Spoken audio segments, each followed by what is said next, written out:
We are here, Hot Talk number 15. We've got Mr. Max Qwizard. How are you doing today, Max? I'm doing pretty good. How about you, Eric? I'm doing very well. Happy we're out here enjoying this beautiful Minnesota spring weather. So we've got about 2 weeks left of school. Thought we'd do a quick recap of the season, and then I thought, nah, let's just do other questions. So we'll be asking the important stuff instead. So this first one, Max, I need you to think really hard about this. So if you had to replace your entire loadout with weapons from a medieval fair, what would your setup be? You know, think Renaissance Festival here, and why? My entire loadout? Your entire loadout. Dude. Like, what are you gonna use for grenades? Are you Grenades? Yeah. Oh, man. I'm thinking like sticky tarp. Yeah, and a sword? I'd definitely use like a crossbow so I can actually like hit somebody that's not next to me.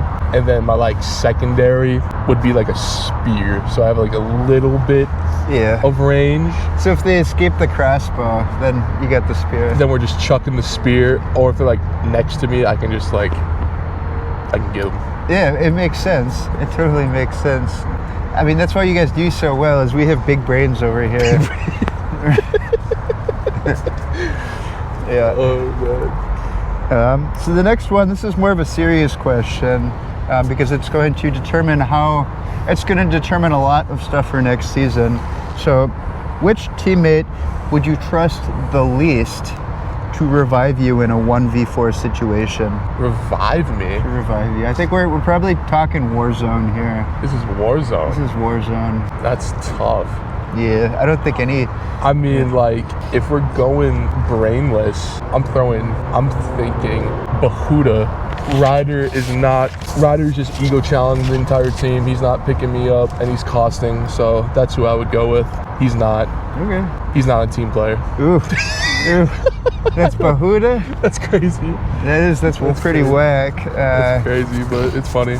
That's our captain, by the way. He's my GOAT. Capitan, not a team player, apparently. He's my GOAT. This next one's a good one. If Call of Duty had a dating simulator mode, what would your character's pickup line be in the pregame lobby? That's diabolical. You didn't get... I didn't let him prepare for these questions. I wanted the El Natural response. We can pass if you want to, but that's... I'm trying to think of something that's like related to COD and like how I could like put it together. Yeah, it's a tough one, because I don't think... I'm not going to go there. I was going to make a bad joke. It's more fitting for League of Legends players and COD players. Okay, I think I got... It's bad, but I think I got one. The line would be, hey girl, are you top art? Because I think I'd ego chow you. Okay. That's it. I have no idea. There we go, dude. trademark. Trademark. Trademarks. That's going to be the title of this video. That's unreal. So here's another very serious one. Which real world snack would you say describes your gameplay style, and why? Real world snack? Takis. Takis? Ooh. Takis. Do I even have to ask why? I like to apply pressure. Yeah. Get in people's faces, get active. And Takis does that. Okay, that's actually really good. And it's hot. So I like to keep stuff moving on the map at all times. It was actually a really good response. Takis. Yeah, I like Takis. They are kind of in your face, very hot. Yeah. Next question. You just got recruited into a secret Call of Duty movie. What's your character's name, and what's the plot of the film? Oh my god. See, these are some thinkers. Like, they might seem fun on the surface, but like a COD player, you're really gonna think about this. So the name of my character, and then like what the movie is about? Yeah, just roughly. I mean, what are we thinking? Cold War, Black Ops, like Advanced Warfare? It's up to you. I don't know. I think my dude would be named Q, or the Qwizard. The Qwizard. And then it'd be something like the MW19 campaign, which was dope to play. Yeah. But it'd be something like that. I like Ghost a lot, so hopefully I'd be something similar to Ghost. Yeah, Ghost is good. But yeah, the Qwizard for sure. Okay. still have to start calling that the Qwizard. That's unreal. I'm still waiting for that Civil War Call of Duty. It's coming. I'm sure it's close. Right after the Revolutionary War Call of Duty. I wonder if they'll ever do something like that. So this one, it's supposed to be lighthearted and funny, but it's actually kind of applicable here, given the intensity of the Call of Duty matches that we're in. So if your COD skills translated to real life, what job would you be qualified for? I can throw this out there too. I think you'd be qualified. I'd be something to do. So I play fast. I like to get kills. I mean, when the sniper is usually in the game, I'm usually running the sniper. So I'm more of in search, strictly search. I'm more of like the tactician with it and like setting up and trying to get picks and stuff like that. So James Bond. James Bond would be a fitting. That's some good guess. We'll go with James Bond. Okay. That's some good guess. Fair enough. I think they are taking openings. I think you need to be a UK citizen now. This is another Warzone question here. So you're stuck in the gulag with any celebrity of your choosing. Who is it, and do they survive? Can I say who I want to say? You can say whoever you want. Are you sure? Yeah. I'm gonna say P. Diddy. I hope. Is he gonna survive? He's getting slammed. There we go. If the team had to form a band instead of a squad, who's on what instrument? I think Ryder's playing the trumpet. Yep, I can see that. I'd play the saxophone. Mm-hmm.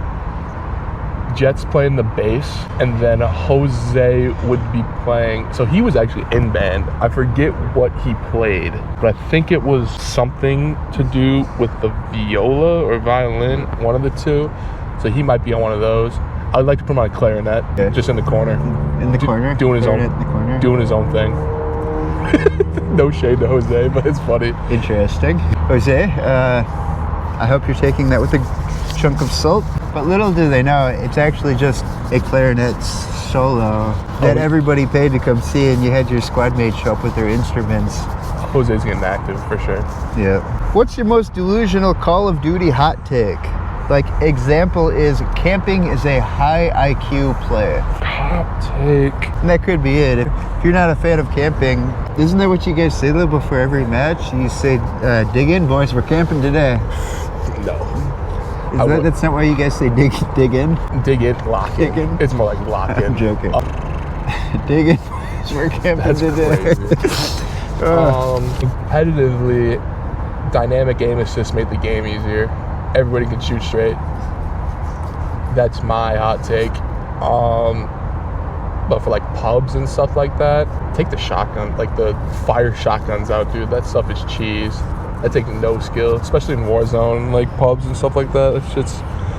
That stuff's so annoying. So Max doesn't want me to play COD anymore. I heard that. Get off. Yeah, fair point though. Okay, here's a good one. If you had to name your controller like a pet, what would you call it? And then I'll decide whether we need to expand on that further. What do I name my controller? Rolly. Rolly? That's a good one. I think just because you can roll. Rolly. Controller, yeah. Roller, Rolly. You do have the claw grip too, don't you? Yeah. So he does the claw grip, which is, if you see that, you know someone's good at COD. Like, sometimes. I mean, I don't know why you'd be doing that unless you're trying to be super competitive about it. Because it is quicker, isn't it? You just have to get good at it. You don't move your thumb off the right stick at all. You can just touch all the buttons with your index finger. Yeah, I've heard mixed things. I've heard it's bad for your hands. Don't recommend. Yeah. But it's easy, and I'm used to it. So we'll end with a couple friendly ones. So who is a teammate that brings out the best in you, and why? Scrims every day, well, most days. Ryder pushes the pace.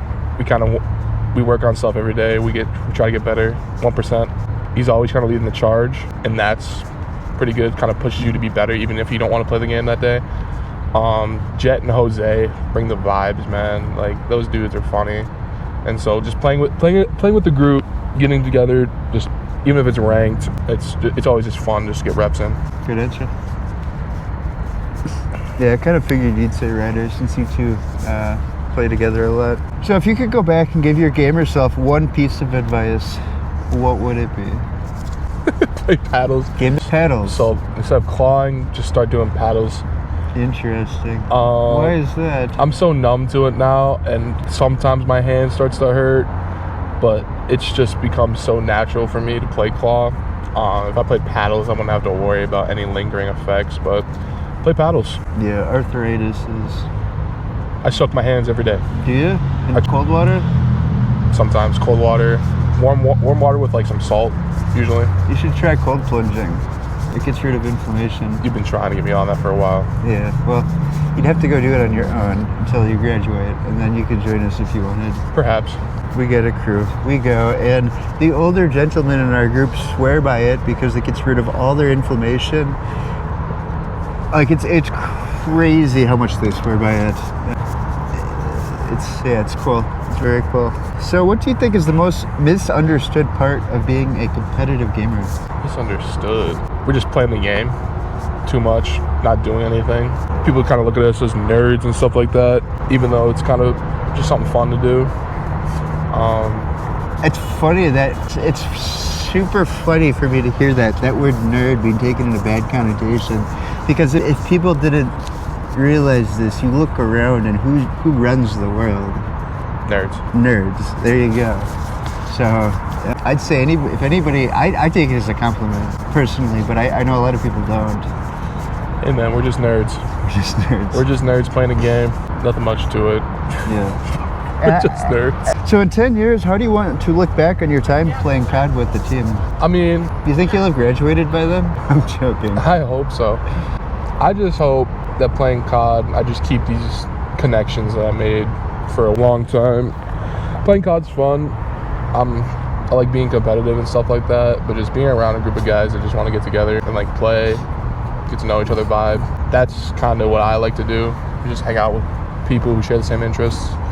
Even if I'm not playing COD in a decade, I just hope I'm still around people who are cool. I love to hear that, because that's been the perspective of almost every esports alumni, and that's why they stick around in the Discord. And once we get a little more structure on that esports alumni council, it'll help people stay around even more. Because I love this community that is formed, and I want to see it flourish. So 10 years down the road, definitely, I hope you're still.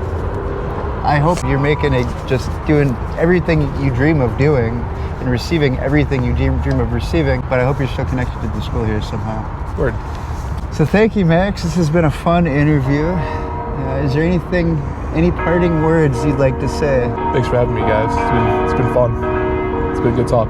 It's been real. It's been real. Appreciate it, Eric. Yeah.